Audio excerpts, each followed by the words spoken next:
नमस्कार मैत्रिणींनो, चेतनाज होम किचनमध्ये पुन्हा एकदा आपलं सर्वांचं स्वागत आहे। आज आपल्या किचनमध्ये आपण बनवतोय तांदूळ, ज्याला तांदूळ काही म्हटलं जातं किंवा बटू आपण म्हटलं जातं, त्याची भाजी आपण बनवतो आहे। विटॅमिन सी ने भरपूर अशी ही भाजी आहे।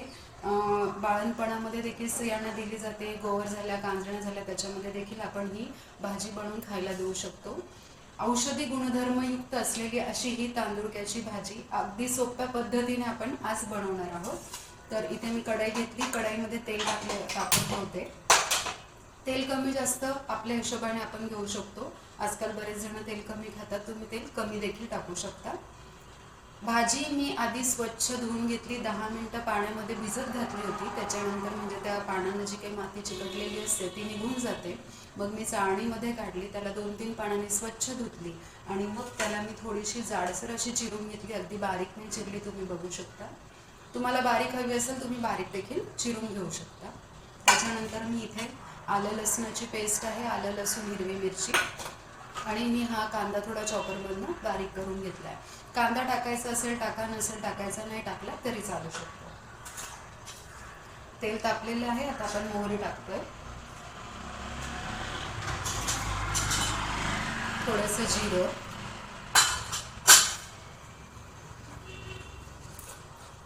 हिंग, आणि आता ही आले लसूण आणि हिरवी मिरचीची पेस्ट।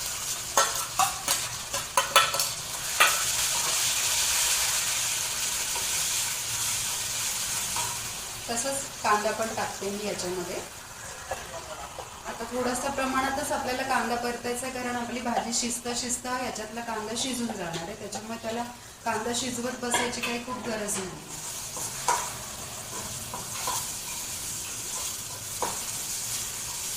आलं लसूण अगदी टाकायचं नसेल, कांदा पण नसेल टाकायचा, तुम्ही कांदा किंवा लसूण खात नसाल तर हिरवी मिरची नुसती टाकून देखील तुम्ही बनवू शकता।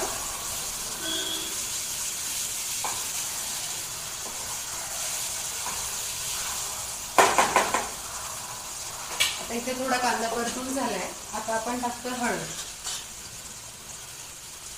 अगदी अर्धा चमचा हळद मी घातली, परत थोडंसं परतून घेऊया। आणि आपण आता याच्यात ही चिरलेली भाजी घालतो।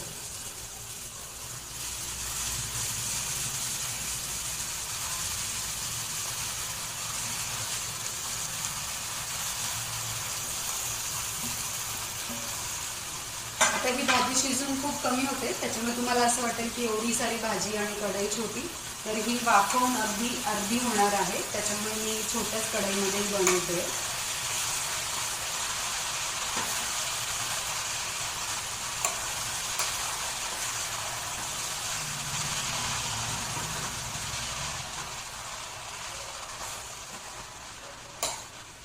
तर असं हिला आपण छान एकजीव करून घेऊया कांदा आणि लसणासोबत।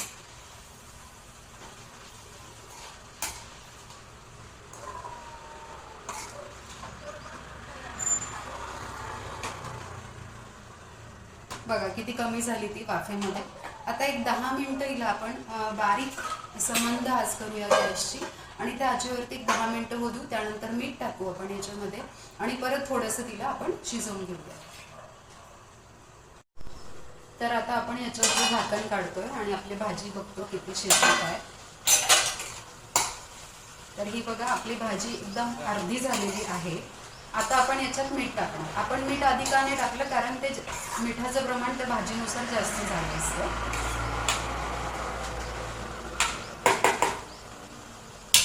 आता चवीप्रमाणे मीठ, म्हणजे याला अजून थोडं पाणी सुटेल।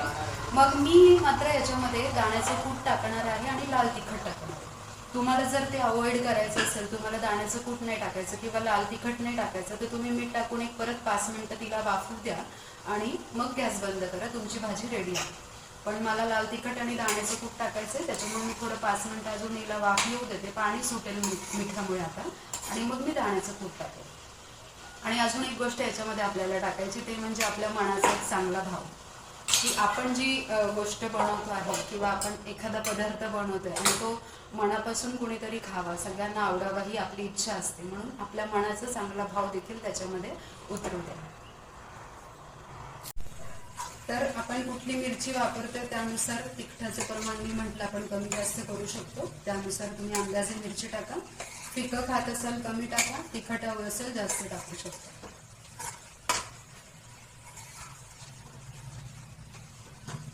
आणि अशी ही आपली तांदूळक्याची भाजी आता शिजून पूर्णपणे तयार आहे. ही ज्वारीच्या भाकरीसोबत खूप छान लागते, पण जर ज्वारीची भाकरी नसेल आवडत तर मग तुम्ही फुलका किंवा पोळीसोबत देखील ही सर्व करू शकता. आणि अगदीच हेल्थ कॉन्शियस असतील तर मग फक्त वाफवून आणि जर कांदा लसूण खात असतील तर तसं घेऊ शकता. मग दाण्याचं कूट आणि लाल तिखट तुम्ही स्किप करा.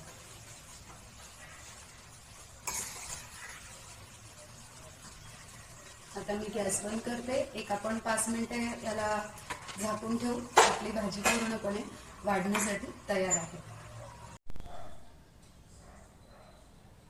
तर अशी ही तांदूळक्याची भाजी बनवून तयार आहे.